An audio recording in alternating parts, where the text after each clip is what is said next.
Vous informer au quotidien, c'est notre devoir. Chercher l'information pour vous, c'est notre passion. Madame, Messieurs, bonjour, bonsoir. Ça dépend de l'ère à laquelle vous nous suivez de partout dans le monde entier. Bienvenue dans votre émission Sangwa Congo, Rimar de Kinshasa, votre chaîne. Chose promise, chose faite. Nazalinga imorote mokomo lelo, week-end lelo banongo lamu na ndeko Etienne Kabila, fils ya Laurent Désiré Kabila. Aujourd'hui mokomo lelo toko brosser actualité politique naye, toko sola li solo ya mboka naye, toko beta ma solo ya mboka naye. Yena pesi mbote ndeko Etienne Kabila. Bonjour et bienvenue à Sangwa Congo. Bonjour monsieur Herma. Vraiment mais ko le belé tu vas ko la yo ba bi ke non ndeko ba jour et belé beaucoup mo na te ba bengi biso. Est-ce que c'est justification bena pour le monde la raté? Au moni Armand, oyebi ngana sala ba émission te que pour bamona la télévision non. Vous avez donc nasa déjà ba émission ebele na ba chaîne ya ba télévision ya ba radio ya minene ba RT TV ba BBC ba CCN donc ba RFI même na comment ça ba émission ebele so avec na télévision cela veut dire dans un message moko boy vous comprenez nazo le kakate pona le na télévision ba to ba mona ngai non au moins et puis ba émission c'est vrai to yo ça ba émission mais pona que na sala émission il faut se rendre compte que les conditions de sécurité sont réunies. Tout à fait. Oui, bien. L'ennemi à Congo, l'ennemi principal, le commandant Hippo, a joué une influence monnaie dans la armée et puis dans le milieu de sécurité. Vous comprenez? Donc cela veut dire que ce que donc quand on sait que na bonne émission, cela veut dire que conditions il faut la réunir pour la émission et puis message important pour la peuple qui peut savoir information dans la télévision. En fait bonne émission sur les cas juste introduction tout le monde a t-shirt moko INR. Voilà, on est bandé. Introduction de moto bandi INR latina tout le monde a ancien drapeau ya Congo ya Kala ou le comme ya Palou mais côté petit drapeau sous INR donc tu éviter ils na mo coup c'est vraiment lomba mingo expliquer tout ça. UNR est l'Union des nationalistes pour le renouveau. Ils ont parti, on a fondateur à parti politique. Et puis bon, na sala le comme côté ba mandat, na sala ka 10 ans après tout ça le congrès, il y a parti. To voter président Moussoussou et même Pinga Kachala, il y a déjà ce parti. Mais na lati tenu au lelo c'est parce que au moins le 30 jours tout le 30 juin. Yeah. Le 30 juin tout le cas parce que au moins rouge au plus surtout pour rouge parce que rouge ça makila ba les martyrs de l'indépendance. Hein? Ils a rouge ils a makila ya ba soldats congolais na ba population ba kufaka na guerre ya AFDL. Vous comprenez? Les Amakila, Bana Congo, Babundaka, les martyrs de la démocratie, Babunda des années 90, l'Union sacrée de l'opposition radicale, la conférence nationale souveraine, Bakoufa, marche à chrétien. Vous comprenez? Les Amakila, les martyrs, l'Union sont des topona rouge. Sur mon drapeau, ils ont rappelé Bisso Patrice Emery Lumumba. Parce que parti n'a pas parti Lumumbiste. Mais il y a encore toujours se rappeler dans drapeau parce que les drapeaux actuels ils ont voté 4 ans après si je ne m'abuse dans Luluabura de comme drapeau mais avant c'était ces drapeaux mais pour la fonction d'un parti politique les nations en Afrique du Sud na président comité exécutif que n'a constaté je constate une trêve de toutes mes activités politiques la activité politique je rentre dans mon pays d'abord servir mon pays dans la vision du chef de l'État. Vous comprenez? C'est pourquoi il y a adhéré à l'Union sacrée de la nation. Parti politique n'a pas adhéré à l'Union sacrée. Non, moi, il y a trêve. Il y a parti politique qui a travaillé dans la vision du chef de l'État pour aider mon pays. En tant que personnalité. Voilà.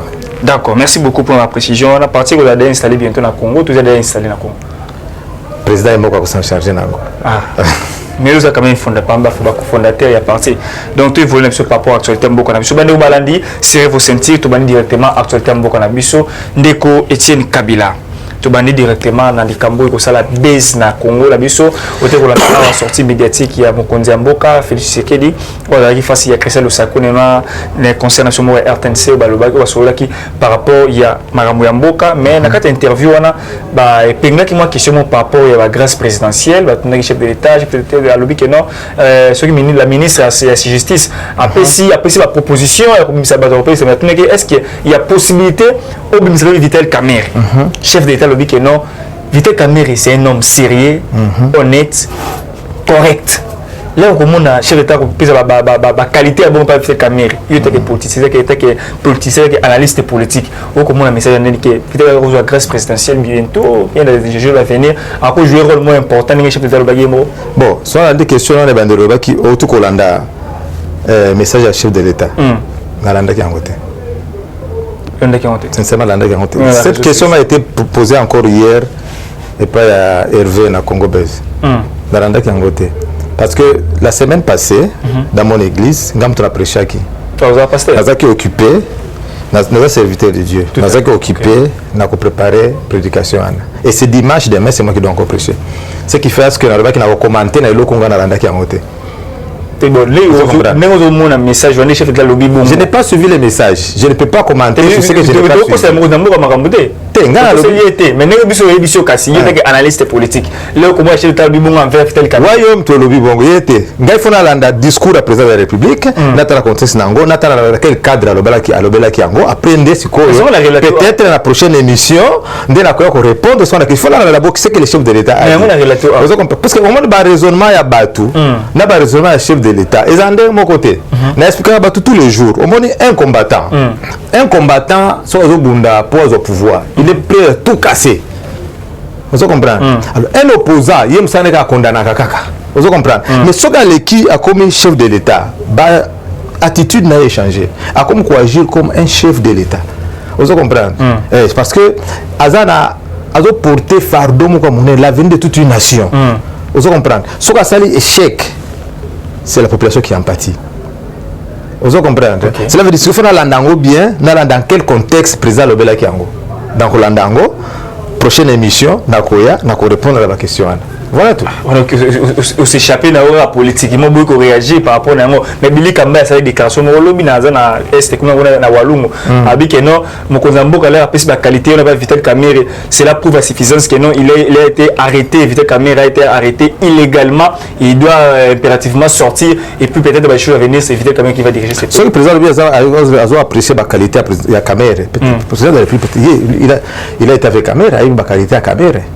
Que peut-être Ngai n'a peut-être toujours ignoré, on a évité. Mais lui connaît ses qualités peut-être. Vous comprenez? Mais ça ne veut pas dire qu'il est innocent. Soit apprécier la qualité, mais il y a une justice qui doit faire son travail. Le président, c'est le premier magistrat du pays, mais il y a quand même, il est chef du pouvoir exécutif. Il y a un pouvoir judiciaire. La démocratie, il faut respecter. C'est un peu ça. On a beaucoup commenté, on a dit message à chef de l'État. Si on a dit Ango, on a répondu Ango très bien. Voilà. Chef de l'État a promis avec une notion dans la commune à pouvoir.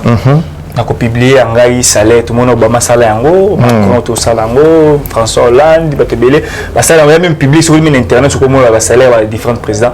Mais il y a dit que non, on a mis salaire dans la tête. Est-ce que ça peut se faire que non chef de l'État a eu le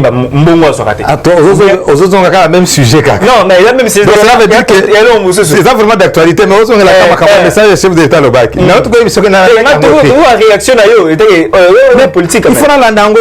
Je ne suis pas censé le savoir. Mes excuses, mais de Etienne Kabila. Au sein de l'entreprise, quelque part, dans la richesse, on a vu ça. Tout le monde Etienne. Les DG la place aux aura combien au bien éviter ça ça peut se faire aussi. Dès lors qu'on a tout compris ok il faut aller dans le discours chef de l'État pour dans quel contexte il a dit ça parce que les salaires en principe on trouve à Zoakango. Mais puis il y a un salaire, il y a aussi la dotation présidentielle. OK. Est-ce que vous comprenez? Parce que pas d'habitude on a salaire le président va salaire. Le président européen au check up salaire na Google. Oui, France aura 15 000 ou 14 000. Voilà. Trop peu d'argent. Mais aussi là c'est quoi avantage on va Zoaka. Mais Félix était capable de dire. Ceux qui au tali avantage au bazanango mon frère. Au moins va kosa kabiso. Au tali président a touché $400 par mois, 4 000 plutôt par mois, 8 000, 6 000, mais il y a avantage dans le temps. On appelle ça exemple lobby, même sous Kikaka, il y a François Hollande, ça valait 8 000 euros. Sous Guinée. Vous comprenez? Donc, l'avantage est belé, au Bazouakawana, au Bansona Kango, Koutouté, Naba, YouTube, Naba, pété. Vous comprenez? Mais si on a rendu discours chef de l'État, il faut répondre encore. D'accord. Tu continues cette Covid-19. Est-ce qu'on dit que Covid-19 a comment ça? Covid, c'est une réalité. Covid est allé. Covid est allé. Partout, on a vivre en Côte, mais j'ai vu dans l'Afrique du Sud, il y a eu des morts, même des preuves. Tu n'as pas la Congo, la Congo, la Bissau. La Congo, nous avons qui na Congo, na Kinshasa depuis le temps, on a Covid, période des écoutez le PTA, Covid. Oui, et ça, par exemple, sur le Singa, par exemple, Sida, ils allaient na Congo. Aucun de mes proches n'a fait Sida, mais c'est une réalité, tout le qu'ils allaient. Vous comprenez? Sauf qu'il y a un hôpital, au moins, il y a toujours fait présent à Sida, Bazali. On commence à malade, on a besoin de effectivement, Covid peut aller. Vous comprenez? Maintenant, en pleurs, même à l'Afrique du Sud, peut-être membre de la famille, proche de la confine, donc par exemple, Covid est allé. Mais ils ont en pleurs, c'est pas la même chose. Vous comprenez? Ils allent, mais ils ont virus, ils ont faible, ma casse n'a aucun climat, il fait très chaud. Et puis, il y a un résisté. Selon les informations en possession, Covid est vendu à Awa. C'est comme ça. Au monde, il y a une sinusite. Dans ma lili, on a sinusite souffrir plus. Covid est appelé bongo. Quand il fait froid, ils ont été belé. Quand il fait chaud, le virus est vous comprenez? Mais le problème, c'est que les soins, comment on soigner Covid, comment on faire le vaccin de Covid. On a contesté dans la précédente émission. Ils ont le vaccin. Et quand le Covid, on a vacciné le coaching à la CGN, on a Covid, le vaccin. Chef de l'État, lobby, sur soit Ouigo, Hollande qui a pété. On a rappelé Hollande qui pété. On a dit que non. AstraZeneca, soit AstraZeneca, bon, en fait, AstraZeneca. Ils ont combo, en fait. Il y avait un vaccin, on a eu un boc à la biseau. 2 mois après campagne, et puis il y a qui date d'expiration les 30 juin et expiraki. Mais je vais dire là, c'est les 1er juillet à Kolobakeno. Ils ont une anomalie, ils ont mal monté vaccin, ils ont un problème. Voilà pourquoi ils motivent au vaccin le président de Paul Kagame dans la qui avec le premier c'est exemple la population qui n'a pas besoin de vaccin contre Covid-19, mais tout n'est pourquoi ceux qui ont un problème. Mais moi je notre chef d'État a allé interroger une haute trahison à permettre à la population à avoir vaccin où il y a mabé où il y a mal monté mais la population pendant 2 mois parce que le vaccin entre autres matin il faut le vaccin on a le vaccin on a AstraZeneca mais en réalité parce que vaccin oui fallait le vaccin ben la population a vaccin non mais campagne ministre de la santé la série Covid ça libre aux vaccins Martin Fayulu peut faire campagne ministre de la santé aussi mon père avec vaccin on a été donc actuellement pas besoin de vaccin on a nazo répondre par rapport à discours du chef de l'État par rapport à Covid. OK. N'a pas précédente émission dans la Lobanga boy. D'abord le chef de l'État lui-même à Brazza. À Lobanga il y a plus de 2 mois. À Lobanga on prend ma campagne vaccin. À Lobanga bien que vaccin wana ici et ça déjà ba dégâts à pays mususu. Europe. Vous comprenez? Tous prudent. À Lobanga bien vaccination est incontournable. Pour tout éviter que tu aies Covid. Mais dans un premier temps, toujours tenir compte de qui s'y a biso la médecine la biso misaki de toujours expérimenter en Hollande. C'était ça la réponse du chef de l'État au Congo. Il était au Congo Brazzaville. Vous comprenez? Oui, je me souviens. Dans le bac qui ango na makambwana il y a un ministre, c'était encore qui de la santé. Était Longolo. Vous comprenez? Dans le bac qui ango est-ce que leur vaccin est qui avant la campagne de vaccination, est-ce qu'après ça il va expert na biso batala ceux qui vaccinent les bien. Basta la quitter. Aïe n'engouement lui bateau la vaccination sa vaccination les resali ba dégâts na pays d'Europe ba comme ko boya ngo ndé alobi to stopper ngo nano to vérifier no nano vaccin wana vous comprenez donc so tali bien ba tu belé ba si bazwa 2 fois première dose deuxième dose ba zu pe corona pe ba kufi vous comprenez et donc vaccin les a bien été dans le bac en bien on dit vaccin AstraZeneca Astra, c'est un citoyen suédois. Zeneca, c'est un Britannique. De basala jonction, il y a business na bango. De basala pharmacie na AstraZeneca. Basala pe vaccin, on appelle ça combo na bango AstraZeneca. Bango moko na Europe bazo boya. On peut tout ça vaccination pourquoi? Vous comprenez? Vaccin est bien. Ils ont vaccin à les chinois. Ils ont vaccin à les russes. Ils ont plus puissant que les vaccins. Vous comprenez? Mais il y a une politique en Occident que il y a un business tout autour. Il faut battre quand soit améliorer le vaccin, passer le vaccin en Afrique, c'est ça au fait. Bah tant améliorer le foot avec son nyongoti. Bah toi mis sur business, c'est business à monene. Vous comprenez? Mais calcul na bango et simbité. Moi j'ai contesté ça. Il y a qui Afrique du Sud, na comme un aéroport. Tu comme un avion, bah parce que va payer mon moteur en plus formulaire mon boy. Oh après beaucoup un aéroport qui t'a beaucoup fout à ce $45. Il y a testé il y a Covid. Je n'ai pas compris. Mais maintenant tu Afrique du Sud, nous tout ça la test hier. Papier n'a tu fout à $45 aéroport à test à Covid. Donc pour mes athées, tu quittes l'aéroport, bah l'excuse sur le bureau na bango ya une herbe, parce que ça la test.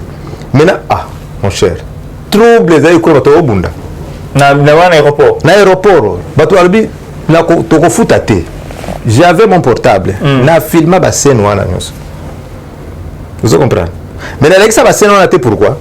Parce que bato tout au nom de bazo kubude au nom du président de la République.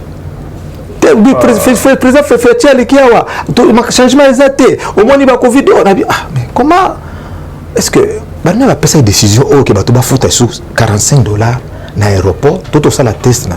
Alors j'ai pris soin d'habiter technicien sur côté image wana ya photo wana on appelle ça qui nani si Joshua sur côté photo wana na tous les garçons à ça na NRB na tous les mon frère les bateaux à malade na Congo bakenda Afrique du Sud pour les soins médicaux. Vous comprenez? Donc c'est supposé que baso a les avis par rapport à na Congo bien tout ça les sikoyo test na Afrique du Sud to komi bobi to ça la test mususu na aéroport na tuni to kozwa sikoyo résultat quand aïbsi dans 48 heures 48 heures na aïbsi mon frère dans 48 heures to kozwa résultat wana siko nazo ke na famille nanga mais so na corona mais on contaminé bande ko na bazana ndako kona parce que nous tu na quarantaine on a 48 heures pour kozwa résultat non après ko ça la test au fouti $45 aux a reçu OK obiminayo. Vous comprenez? Mais parce qu'on a le résultat après 48 heures. Mais si la contaminé bande ko na corona deux services sur la ligne. Et qu'est-ce qu'il m'a dit? Aïbsi na oza zoba yo kan so bebele ndemo na kanga ki photo. Vous comprenez? Bah Jean inervé. Il est énervé. Naza photo preuve à l'appui. Mais j'ai effacé cette image là, la vidéo on a effacé quand on a dit mais il y a une campagne. On dirait que Batou Bazo est le chef de l'État et c'est Bazo expliquer ma campagne aux autres kawana. Batou Bazo ngi ba ko sala bana. Tout tourne. So eloka mabe salemi. Bazo c'est un chef de l'État. Bazo c'est un chef de l'État. Vous comprenez? Na mona ki image wana na bosora politique. Na mona ki paye pas qui paye image jomo ko Nathalie bo paf na moni alekisi mo extrême ko Batou Bazo na aéroport. Cela veut dire que le vaccin à Bango, on a des tests de ça en aéroport, on servir l'année. Vous comprenez? Ça veut dire qu'il faut battre la ma camarade. Même le Japon a tout contesté, résultat INRB a constaté depuis mois ou depuis mai, juin, tout il y a contamination, tout le résultat a un formulaire. Bataille un formulaire qui est négatif, mais checké na Japon et bien positif. Et ça très controversé. Cela veut dire que quelque part là le chef de l'État a raison de dire que non voilà faction ana exabienté. Si il a dit ça, je n'ai pas encore suivi ça. Si. Ils ont un problème. Une réalité c'est que la vaccin ils ont un problème. Même les officiels français, on dit mango tenir sa santé lobby boyer. Là ça la campagne contre vaccination il y a Covid de Temenga ko zangote. AstraZeneca. C'est ce que les ont na ko zangote. Parce que par expérience même wana ceux qui mais pourquoi pas tout ça vaccin biso ba congolais les congolais qui a fait les Covid ça m'a ba soutenir si akufa papa batakufa na les médecins qui ont soigné batona c'est un congolais. Munyangi. mon frère. Non, il y a une reste encore munene c'est tout. Reste moi que munene. Politique occident. Les andés mususu. Politique occident OMS. Point de makisi na yo. Bino pays na bino na yo moko comme millionnaire ba on dit mangote. Il faut bango. De bazwana là. Ba on peut se confiance té. C'est ça le problème. Munenga ya awa binga awa futile wa mbongo vincer la présidence parce que poste tilelo sur ce moment. Makambo elo ba makuna likolo na politique mon frère. Biso to ko ba. Comment na IDPS wa ke aurait dit. Eza makambo ya IDPS té. Na zolo makambo ka ya ni. Vous comprenez? Pourquoi bazo étouffer à vaccin ya virus? Certains pays européens vaccin il y a Russie, mais ils ont eu des problèmes. Vous comprenez? Il y a une politique occidentale qui tourne autour de ça, qui bande mabilo aux autres en Afrique, qui base au cabilo aux autres en Occident. Mais je suis content que ce président Mokalobi que le vaccin les a bien, ça veut dire que tu vas rejeter en haut. Rejetant. Bien la famille n'a pas de vaccin. Tout est directement les Cambo, il y a 500 jeeps pour la député. Ah, n'a pas de Macambo donc. La question est posée, la même question, il va poser un non, c'est l'actualité. C'est l'actualité, nous devons parler de ça parce qu'il y a l'actualité de la vie contraire. Il y a des risques à proposer la même question, la même réponse. C'est la même réponse, mais vous avez le cours manuel. C'est la même réponse, mais le cours manuel, vous avez 500 jeeps. Oyo ba couper ça na ba député to komona Daniel Tsaf na Hyundai Palisade qui colle lango Voulozi apesho mbote mon vieux voilà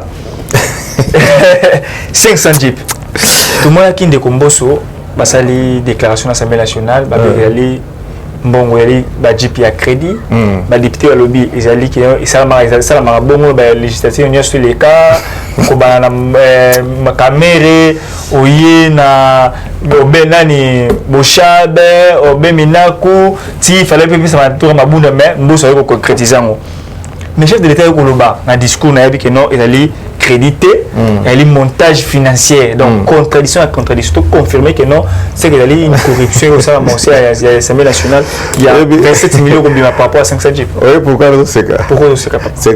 C'est comme si tout ça là un jeu d'enfant. Na makawami tout kawana. Il a fait comment? Bon, mais on a 27 millions c'est triste. C'est triste. Oyebi ba politique za lokuta mingi. Politique c'est pourquoi ça va tous les jours que Nazaka peut-être un politicien par hasard. C'est pourquoi on a toujours la franc-parler. Sommes tous en opposition, on va comme belé. Hier sur l'équipe là soana. Ba avantage au kuzwa. Akuma ko numéro ngote.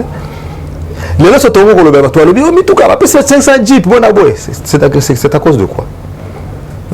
C'est parce que quand même il y a une démocratie, une liberté d'expression. Kales bano le belabelo qu'on a été. On soit député bano kuzwa kala. Qui en parlait? Vous comprenez? On va la campagne, donc on va la contre-campagne. Il y a le président Félix. Hein? L'organisation de l'élection va ser en 2023, on va gagner l'élection. C'est déjà réunir les éléments pour on va gagner l'élection. C'est un rêve irrendantiste. L'élection c'est en 2023, et en 2024, et 2025. Félix Tshisekedi va gagner les élections. Vous comprenez? On comprend que tu vas comme comme na est c'est pas conscience réunie pas conscience réunie mais là zaki a on va bani akende kité akosa ki là ke kuna bokomo condamner l'homme condamne quelque chose de son contraire vous comprenez bon na zonga sona makamba ya 500 véhicules wana ezalo kola to vandi boye yo soko tindi mwana nayo akisombela yo lame de rasoir ni Gillette ayo tatra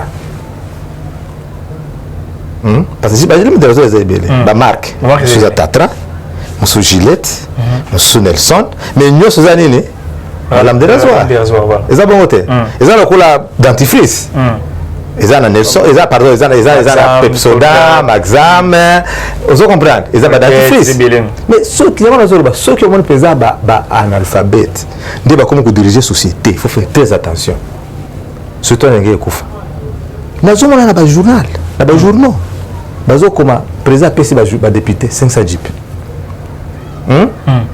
même les opposants politiques ba prétendent diriger ce lobby bazo président PC ba député 500 jeep et c'est ça ba jeep Une Jeep, c'est une marque d'une voiture. Ou bien à côté, Jeep, c'est une voiture de marque américaine. Ce sont des Hyundai. Hyundai, pas les Hyundai, mon frère. Ils Jeep T. Il faut tout éduquer la société. Jeep, c'est une marque et un véhicule. Par exemple, Mercedes Jeep, ils ont raté. Ça n'existe pas. BMW Jeep, ça n'existe pas. Vous comprenez? Ce que moi Cherokee, par contre, ma grand Cherokee Jeep, Ezali. Parce que Jeep, na Cherokee, ça la jonction. Ezali. Vous comprenez? C'est une marque d'une voiture. Et par exemple, la voiture, comme le Jeep. Il faut éduquer la société que ça Jeep T. Jeep, c'est une marque d'une voiture, d'un véhicule. Tu comprends? Donc, tu il y a 500 véhicules, 500 Jeep T. 500 véhicules. Il faut diriger, tu es contre ou pour Hyundai? Mon frère, Maman Nanga, Aza député dans les années 70. Député national. Vous comprenez? Le président Mobutu a payé ça bango, camion. Maman a un camion mi-balé. Il y a Mercedes. Azoaka Land Rover. Non, pardon, c'était encore quoi? Une camionnette de marque Peugeot. Vous comprenez? Le président Moutalobi, vous avez élu du peuple. Vous s'occupez bien de la population. Après, c'est un moyen de vous comprenez? Ce sont les élus du peuple. L'avantage est dans tous les pays du monde. Ça existe. En Afrique du Sud, le siège du gouvernement, le pouvoir exécutif, est à Pretoria. Le pouvoir législatif est à Johannesburg. Le pouvoir législatif est à Cape Town. Vous comprenez? Tous les députés, parce qu'en Afrique du Sud, tous les ministres, non, il n'y a pas ANC. Tous les ministres, c'est d'accord, mais il y a un parlement. Okay. C'est comme ça. Vous comprenez? C'est que tous les députés sont à pays mobimba. Bango tout, bazo mis tout cas. De l'État. Ba pesi bango. Tout, bazana bandako na bango na Cape Town. Parce que ce baka na session ko il faut baza la place mo ka vandaka. Na carburant, na nyon ça frais à l'État. Mais il faut pas faire ici n'importe la biche. Non, ça fonctionnement ba état, ça se fait comme ça, ba opposant ba ebi ango. Ba ko changer ango te mon frère. Faut réduire très levé aussi. Les rio ko le place wana, ba ko changer nani loko avantage à élu du peuple était. À supposer que élu du peuple moko ba outi Afrique du Sud. Ou bien outi Côte d'Ivoire, je ne sais pas, peut-être Suisse, awa. Alors alinga kutana na homologue na awa. C'est quoi que vous avez aux autres makolo. Et c'est ça respect à pays.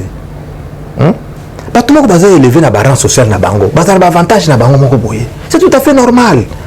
Vous comprenez? On a des campagnes de propagande ya opposants ko voilà écouter boye. Ba to na bazolo bana bazar ba uti na mingi ba uti wa. Na FCC pour la plupart. To kozwa ngote. Ba kozwa ngote bazar ngo ebele. Mais il en a beaucoup. Ceux qui ont pillé, c'est parce qu'ils ont déjà nourri les peuples. On a pris cet exemple, cette dame-là, elle a parfum, elle a dit à Jésus, après, Judas dit non, est-ce que parfum, oh vraiment, tu as dit, tu as nourrir les pauvres. C'est ce que vous avez vous comprenez? Yo so zanango, qui va nourrir les pauvres? Vous comprenez? Yo zo ko ça les lois, est-ce que yo zanango c'est tu nourris ceux qui souffrent? Non, ils ont pillé les pays. C'est pourquoi on va toujours que au moment de révolution à pardon et si bagaté. C'est pourquoi même mon père avait échoué quelque part là. Oye na makamo révolution du pardon, révolution ça na pardon té. Qu'il faut que la prison, et la prison et l'argent, à l'État. C'est comme ça. Vous comprenez? Comment on le trop? Pourquoi? Parce que il y a une révolution du pardon. Jusque-là, ça fait 2 ans et demi, qui paye, personne n'est poursuivi. C'est comme ça. C'est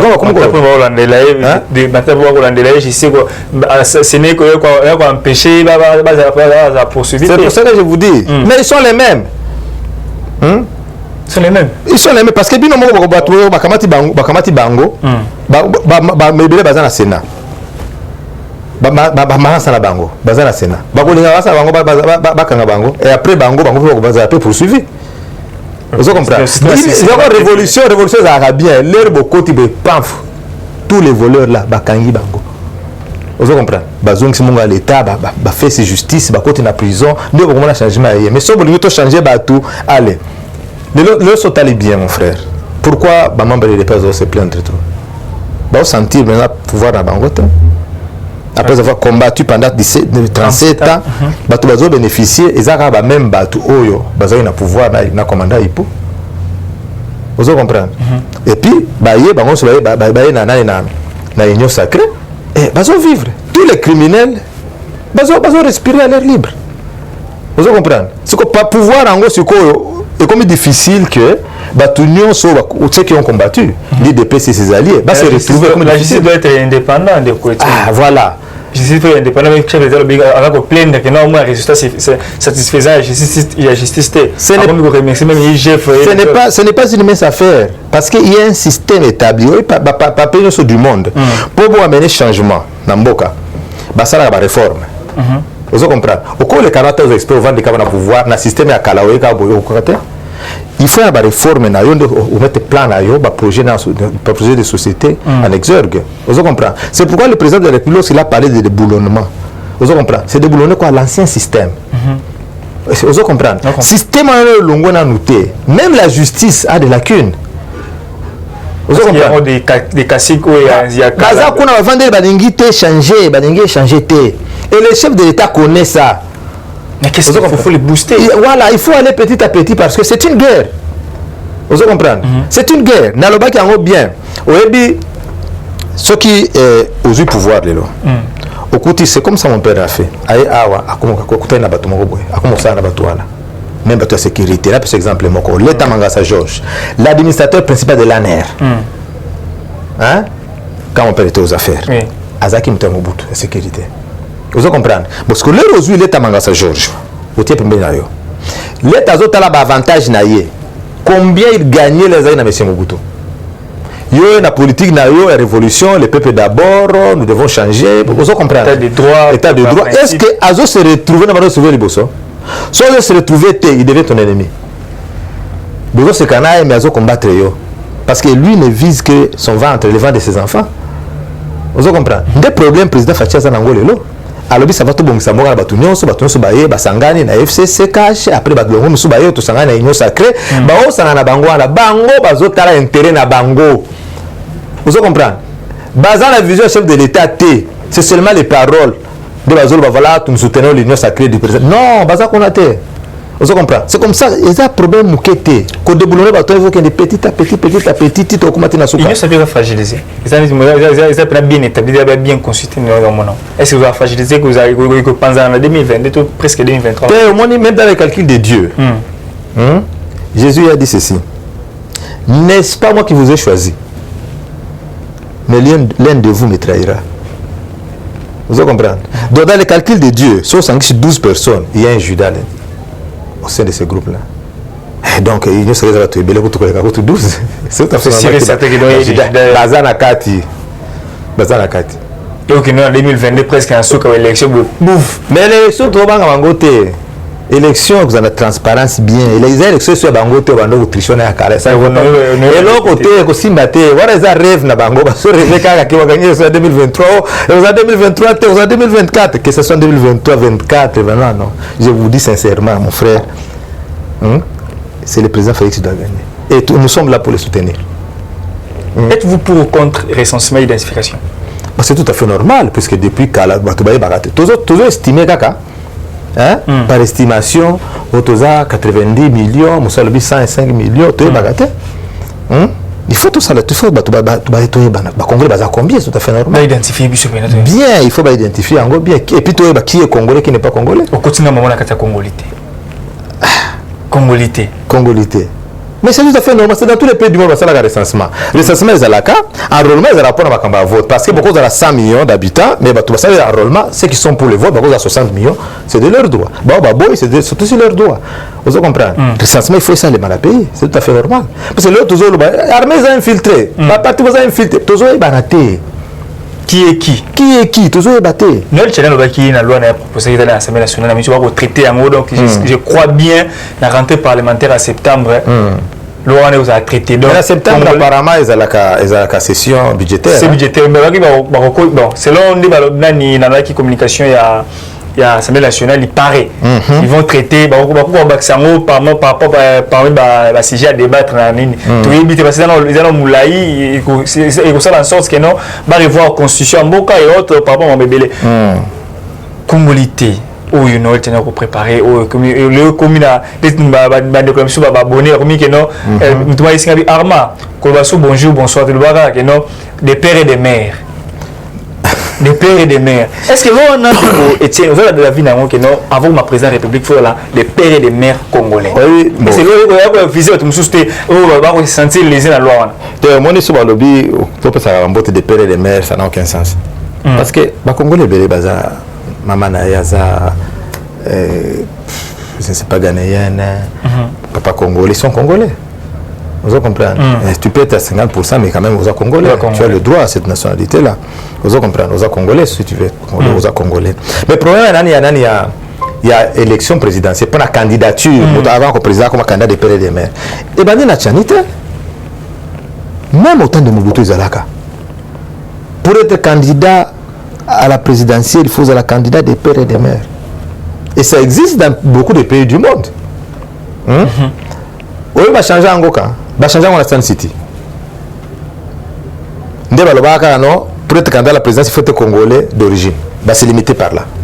Et non des pères et des mères. Non. Et pourtant, dans la constitution, il y a l'Iboso, il y a la deuxième république, et il y a fait congolais des pères et des mères. Vous comprenez? Mais bango baye qui bateau, azaki wana na kati ya Western City, bataille qui ont déjà sur mesure, que voilà, aux alaka, tu es congolais d'origine, c'est tout. Aux candidats, il peut avoir faux congolais c'est limité jusqu'à ce niveau là. Vous comprenez? Loi Tchania qui a une argumentation ça semble être solide parce que ceux qui ont attaché na pays ils ont par expérience au loi nous sur pays selon culture du peuple selon vos habitudes ne pas ça la loi sur l'Afrique du Sud vous allez trouver qu'il y a trois lois. Ils ont la loi, il y a la reine Elisabeth, ils ont la nakati, vous mettez l'angotro, ils ont la loi Mosusu, ils ont la bourg. Les bourgs sont les boers, on appelle en français les boers, les refoulés de l'Allemagne. Il y a Niderlande, après l'Afrique du Sud, c'est la langue africaine. Il y a la troisième loi, ils ont la loi de la culture sud-africaine. Vous comprenez ça la constitution à Bango. Vous comprenez? Selon nos habitudes, l'expérience na biso. Tous les pays libres, ça la constitution, la loi na biso.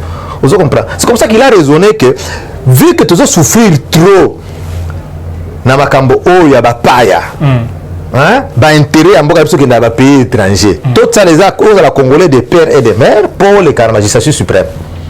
Il est allé plus loin. Alors bah qui même le président du Sénat, même le président de l'Assemblée nationale quelque part il faut avoir congolais des pères et des mères. Gouverneur à banque. Il faut abakisa. Ngana bakisa le logo mususu. Les autres en le logo ana.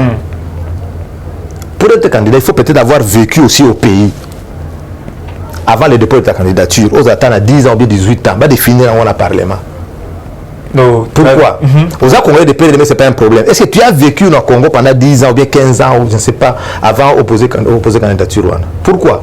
Parce que tu es belé dans les bandes, dans la réalité, tu as payé la bisote. Pourquoi vous avez Congolais de pays et des mers? On va coincer sous la diaspora. Non, toujours coincé, c'est une loi. Vous comprendre? Moi, je suis né en Tanzanie. Congolais de pays et des mers, mais je suis né en Tanzanie. S'il y a une loi qui dit que Moutabo Tamalibanda a droit à candidat à la présidence, c'est une loi, il faut te respecter encore. Loi sur les eaux visées, intérêt communautaire, c'est pas un problème. Et puis ça, vous trouvez surtout à cause de la présidence de la République. On va appeler candidat aux UPT. Il y a combien de candidats à la présidence dans l'élection dernière? Il y avait c'est pas moi qui a gagné qui. Donc c'est comme ça, tout moment où c'est inutile. C'est ça comprendre. Cela veut dire que loi wana eza bien soko otipoto na dodo makambo ya bato bovandi mingi na libanda réalité ya pays yango te okodirige bien te tout le monde n'a pas gentil ngobila na explique exemple moi comme mon frère qui sait mon péto tout le monde au cause de la présence expert économiste au n'est-ce pas aux USA au awa tout l'exemple de Donald Trump là qui président de la République il a fait des réformes économiques vous comprenez entre autres bakisi à l'obit aux autres ça ba taxe na ba acier na fer les autres en Chine les autres en Europe vous comprenez là bakisi ba taxe wana hein mon frère économie aux États-Unis mati makasi j'ai beaucoup d'amis aux USA j'ai une amie aux USA ça s'appelle comment encore Fifi Kingambo il y a votre parti démocrate mais il y a un moto mystique misal comme facile la salaire mati pour la réforme Trump salaki vous comprenez il y a ce que expert économiste que le États-Unis ou à Congo au Tchasiko crise au Bakisama pourquoi parce que on a to produire la côté les dia amati ba taxe wana ya ba faire bango wazana ya bango wazo produire vous comprenez cela veut dire que abakisi sous emploi bato ngo somba mingi produit local vous comprenez demande comme trop bato abakisi pe production so bakisi production abakisi pe bato vous comprenez doit favoriser nini marché local c'est localisé à favoriser vous comprenez les avantages ce qu'on a Congo so sali mati on va tsa bato bususu banani ba taxe wana on va sentir que biloko tout est mati ici on vit de l'informel. Est-ce que vous comprenez dans l'Afrique du Sud aussi si on importe par exemple des voitures donc tout véhicule on importe na Libanda et ça 100% à l'importation fout à taxe pourquoi parce que favoriser le marché local tout le rable importation directement produit gelé ou on a beaucoup de décision warrior pour réduire prix à une réaction en fait ça les réactions beaucoup musclées non gouvernement a imposé le prix na la fédération congolaise des entreprises a imposé le prix normal il faut une collaboration par rapport au ministre de l'économie qui n'a pas côté le prix wa sumba kuna ba moni qui arrive vraiment na c'est matas par rapport à ça coûte moins $1 vous comprenez ça coûte moins $1 c'est quoi ba côté à combien na Congo marge bénéficiaire yango ya carton ya soso ozo comprendre siko marge bénéficiaire na bango eza calculer te bokanya kaka lebo lingi ozo comprendre il faut tout régulariser sur biloko wana le gouvernement a raison il faut régulariser ba prix wana le PP empathie oyena bilo na yo aux États-Unis tu achètes un carton à moins $1 comme na Congo au tie prix ndenge yo lingi ndenge ozo raisonner mais ça toujours dans la jungle. Vous comprenez? Dans ce cas qui Narandi Moïse a zappé opérateur économique. Je me casse le banné pour y avoir un bon naïe. Moïse Katumbi Chapo. À la bande y avoir un bon naïe à lobby. À Banag ne banné à son ambitieux à subi $100. À hypothèque à $600. Ah. Il y a des vidéos. Est-ce que vous comprenez? Ce que marge bénéficiaire est encore créé ça combien? Est-ce que aïe bien on a banné à Zoloba? Et là va payer monsieur Bako Kangayote. Théoriser la population, $100 à récupérer ces $600. Vous comprenez? Or, la marge bénéficiaire n'a commencé à 20%. So, il y a eu combien de pourcents dans Bongwana? N'a empathie. La population. Vous comprenez? Ce que ça veut dire que l'État, il faut que la a pris combien? Tu vas arriver par exemple. Mais lobby a rêvé pas comme candidat à la présidence, ça comme candidat président de la République. C'est quoi au moins na Lubumbashi. Bah tu vas te faire brique. Vous comprenez? Mais la brique les plus chères, la brique Moïse Abanda Oteka. Oh non. Mais tout le parmi les meilleurs gouverneurs et Congo. Tout na mututu avant na Lubumbashi a expliqué OK, Moïse a vendu même des briques. Tout il a vendu tout Makala Tek. Il aurait même vendu même na Iranium Mateka. Qui avait même causé mort d'homme. Nazaï na Afrique du Sud n'a même appelé il me dit oui, journaliste. Ceux qui a Nyota TV, ceux qui a Nyota TV si je m'abuse. Avec un arabe, à Koufi, Israël Kenda. Avant ça l'investigation, il y a Iranium au Bateka Kana, ceux qui n'ont Iran. Vous comprenez? À Koufa, les autres histoires. Vous comprenez? C'est quoi votre modèle ou c'est quoi Aya comment gouverneur? Baboma et SNCC. Batia compagnie na bango mi maraba minéré compagnie na bango ceux qui akuna matata muso ya misango ceux qui pourquoi pas moi Vous comprenez? Donc l'État a mis les belés à conseil, il faut régresser, il faut l'union soana, déboulonnement mon cher. Ils ont facilité. Toujours continuer, tout que nous malé. Peuple ils ont comprendre, il faut malé. C'est pourquoi le président Fachi, tout ça qui n'a pas plateau awa. Là il s'est le président Fachi a bandu qu'on réduire et a bandu qu'on a lui a changé le contrat minier. Hein? Alors vous avez un problème. Nanini. Dans le monde international. Vous comprenez? Vous comprenez? Mais le président Fachi a dit que politiquement. Alors, il y a des colosés, alors il faut tout ça compter la gagnant-gagnant. Oui. Vous comprenez? Voilà, c'est un peu ça. Donc, au déboulonner, mon frère, mais ça fait parce que aux Obunana Batu, Batia Mississa, Yomo, aux autres, on a Bango Baza 9. Vous avez mis la carte à groupe, vous avez 9 fois, pour yoter. Vous combattre. Tu peux te soulever à l'état de siège pour te avant de réinciser. Vous avez espéré la marabout. Vous espérez parce que les détails au PSA ça va réaction positive par rapport aux détails au PSA concernant l'armée en Bokanabisho. Tu évites le ministère de la Défense. Est-ce que tu vas tourner le ministère de la Défense ou intérieur et autres la proposition au PSA? L'état de siège, jour pour jour déjà, Koumiouk est presque dans un mois et demi. Depuis l'état de siège déjà décrété par le chef de l'État. Mais, toujours mon a, hier, avant-hier, ADF Nalou a massacré encore 10 personnes na Beni. En plein état de siège. Qu'est-ce qui se passe avec ADF Nalou? Je vais vous caméra pour expliquer clair. Pour expliquer clair. Oui, mon frère. Ce que c'est la guerre, côté de l'adversaire, de l'ennemi de côté de l'autre.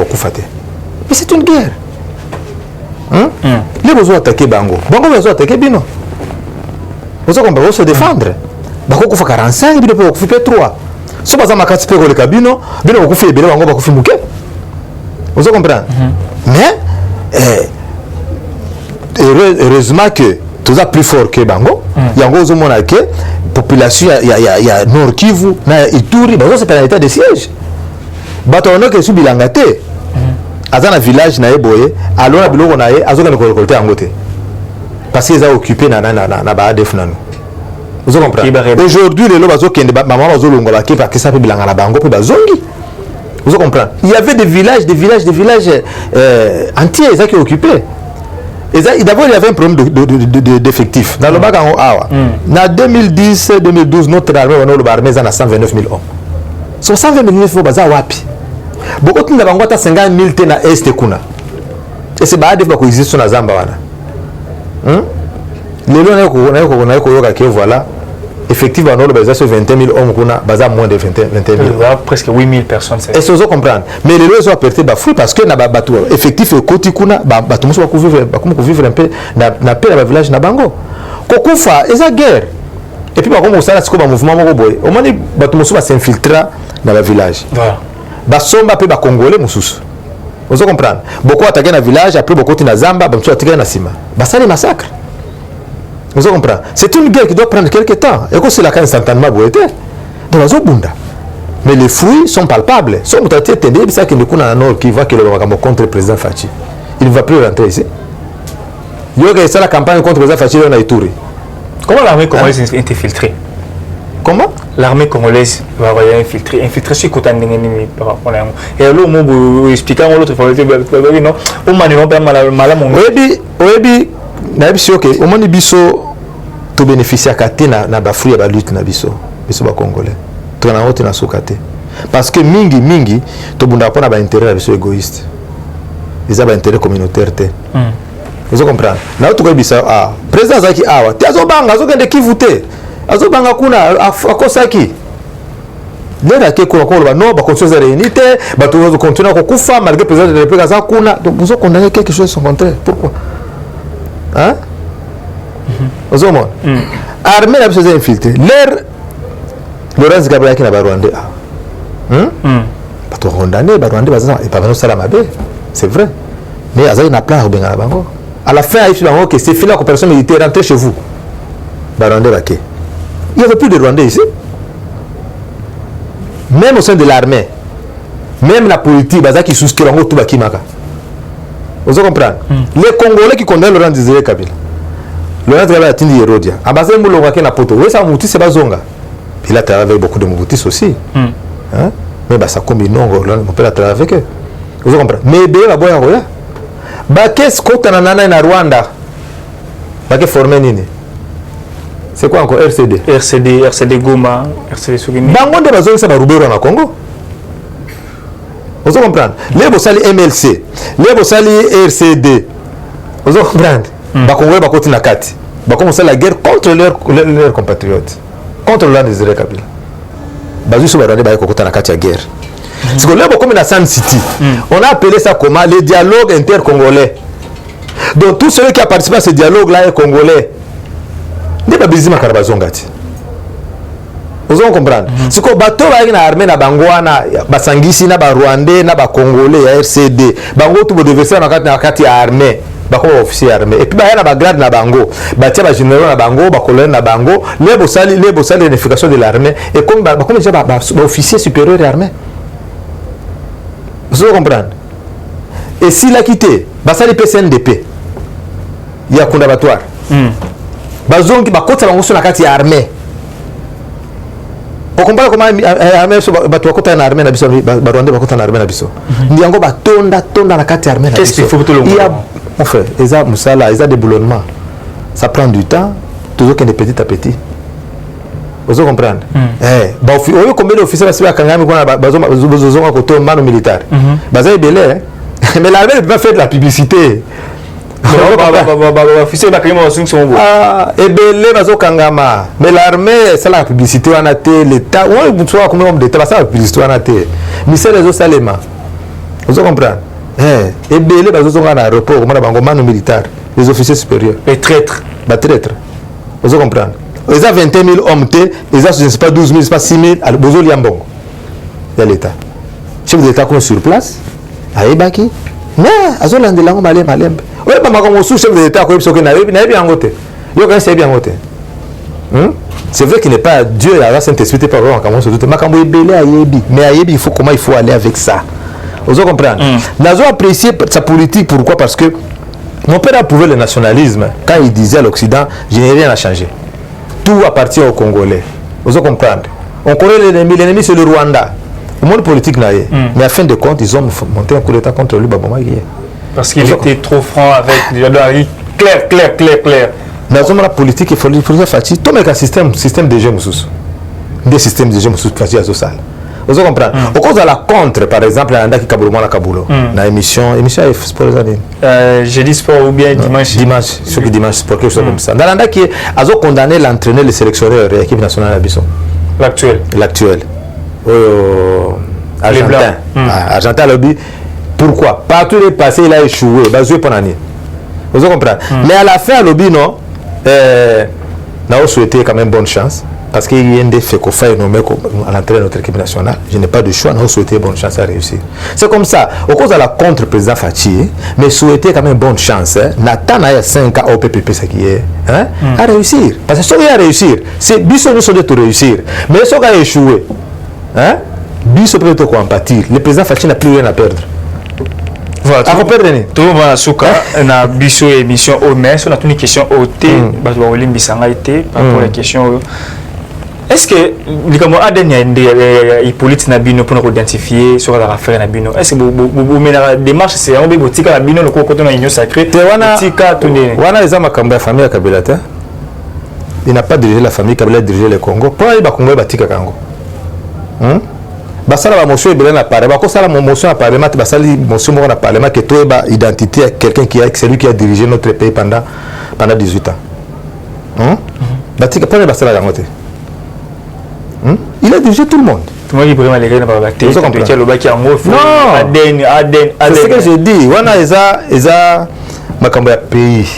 Vous comprenez? Bazawana, musana bango yangoana. Nous avons le droit de savoir l'identité, de connaître l'identité de celui qui nous a dirigé pendant 18 ans. Député bango salango. Vous comprenez? Donc il faut l'air moko bazo dissocier problème à famille. L'air moko au moins basali dit ba so besoin na intérêt ya nani ya na bango te ba dissocier ba bianza makambo etali bango na bango Vous comprenez? Si vous avez un bango, bazana intérêt, allez, bavandi yango. Vous comprenez? C'est ça le problème. Il y a un loba qui bon, j'espère que nous avons un message nanga. Aujourd'hui, tu comprends souka. Tu comprends souka. On peut savoir message, voilà. Message. On peut savoir message pour un message sur l'amour de la fin. Message nanga souka ezali. Ezaka na ligne kaka na idée kaka ya ADN. Message nangai oyo nazopesa spécialement aux enfants de Laurent Désiré Taratibu Kabila. OK. C'est message opesa bango. Na banda okanisa liboso ke ba avocat ba kokote biso cher procédure ADN kokote biso cher. Vous comprenez parce que j'ai constitué un collectif d'avocats. OK. J'ai contacté les avocats et les avocats les na bandimba la moko un premier avocat deuxième ne se rendre compte que ba avocat va se porter volontaire pour nous défendre pour nous défendre. Vous comprenez? Il y a on a le biba membre de sa famille tout celui qui s'est dit enfant de Laurent Kabila. Aya, nous avons le plein droit, nous avons le devoir de savoir qui a tué notre père officiellement. Tu es bango faut ça officiel. Vous comprenez? Il y a on a ça bango na ko invité peyo na caméra na yo. Donc on a parlé de la nation. Tout a parlé de la nation, tout vérifier si le corps de Laurent Désiré Kabila est à Katia Mausolée wana. Vous comprenez? Quelle révélation? Il faut tout vérifier si réellement le corps se trouve encore dans le mausolée. Vous comprenez? Le procès de Laurent Désiré Kabila, justice est le bas qui boye. Et le bas qui que les procès continuent. Les enquêtes continuent. Vous comprenez? Les lots, procès, enquête de ça, sur le côté. La famille, nous avons le droit de connaître. Et quand c'est quoi, ils sont à l'Omumbate. Monde à l'Obi, né à l'élo, ils sont différents. Alors, je ne conteste personne. Tout celui qui s'est dit, fils de Laurent Désiré Kabila, aïe. Toké, ngara ok nayo. Maintenant, on a parlé de la nation. Tu vérifier si le corps de Laurent Désiré Kabila se trouve encore dans ce mausolée-là. Pourquoi? Parce qu'on a conseillé à la nation baye. Tout ça, test ADN. Vous comprenez? Pour permettre Bissot de porter plainte, de porter plainte contre l'État congolais. Vous comprenez? Premier, il faut ça contre l'État congolais. Notre père est mort en exercice de ses fonctions. Vous comprenez? L'État doit nous expliquer comment il a été assassiné. Vous comprenez? Ça c'est un. Et puis, nous devons savoir la vérité sur la scène de notre père. Ça nous revient de droit. Ceux qui ont te porter plainte contre inconnu. Procès il faut banda il faut banda la procès wana et dit bana nyon société au sein des États-Unis au dans la Kenya Lubumbashi Kinshasa je ne sais pas où personne n'est contesté basalaka campagne mo de beso pour bemoso basalaka bazwa bambongo bazwa bazaki intimidé pour me désavouer je les en tiens par rigueur. OK. Vous comprenez?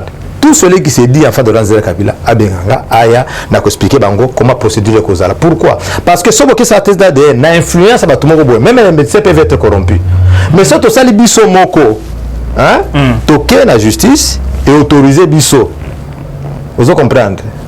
Tous ata linzaka ta suka Laurent Désiré Kabila kuna pour tout ça la test d'ADN wana et vous en a pression té. Vous comprenez? Est-ce que nous avons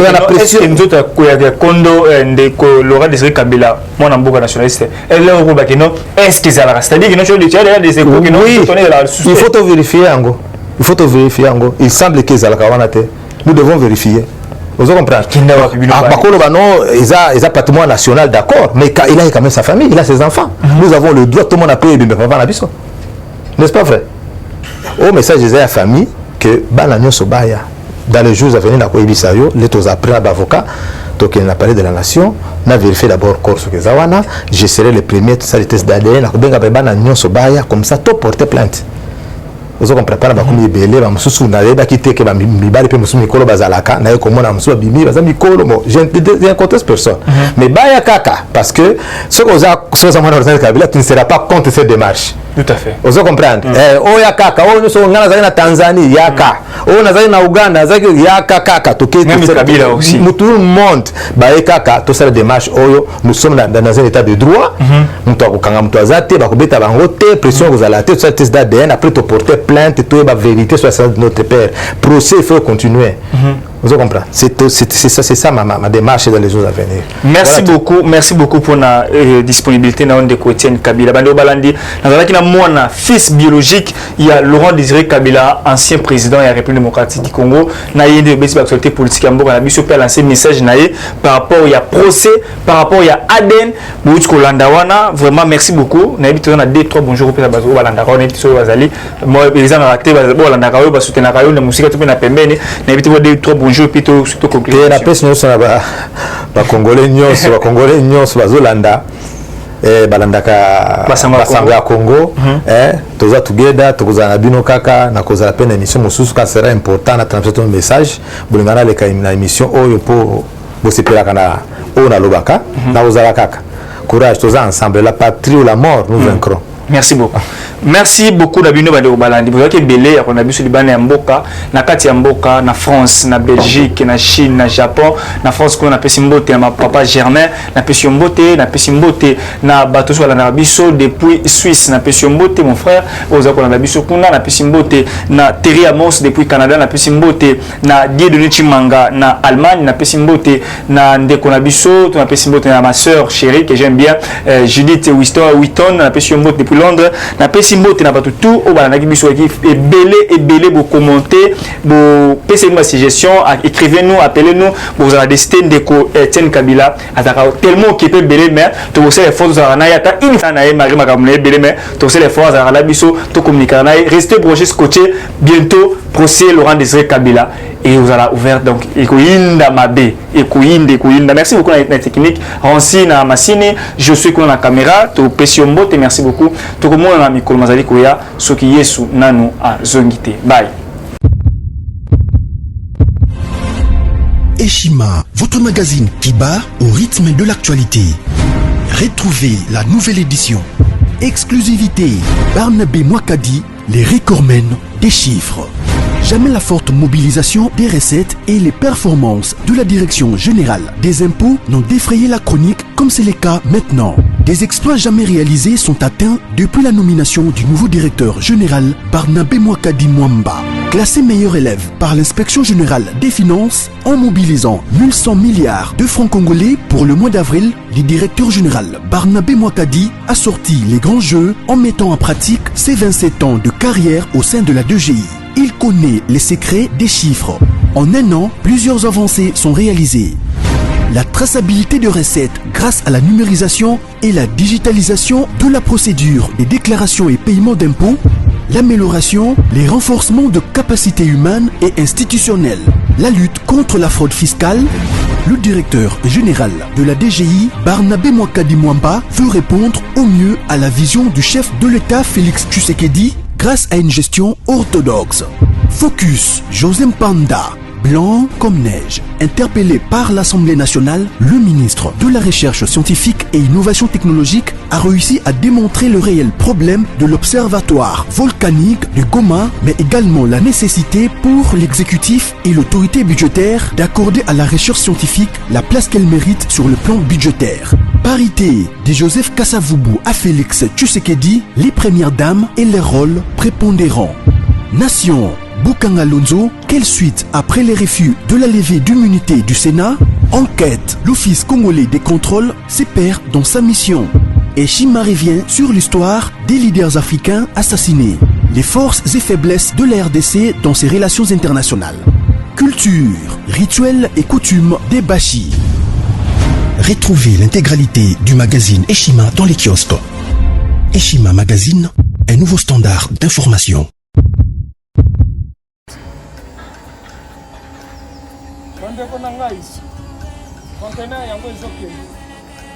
Le 26 mai, le conteneur chaque mois. Donc, next ekozala le 26 mai. Olingo tinda velo. Mutuka. Lise aussi otangi. Biloko tout pour même na biso. Benga biso. Comme ça, toya, so même biloko tout tinda na Congo.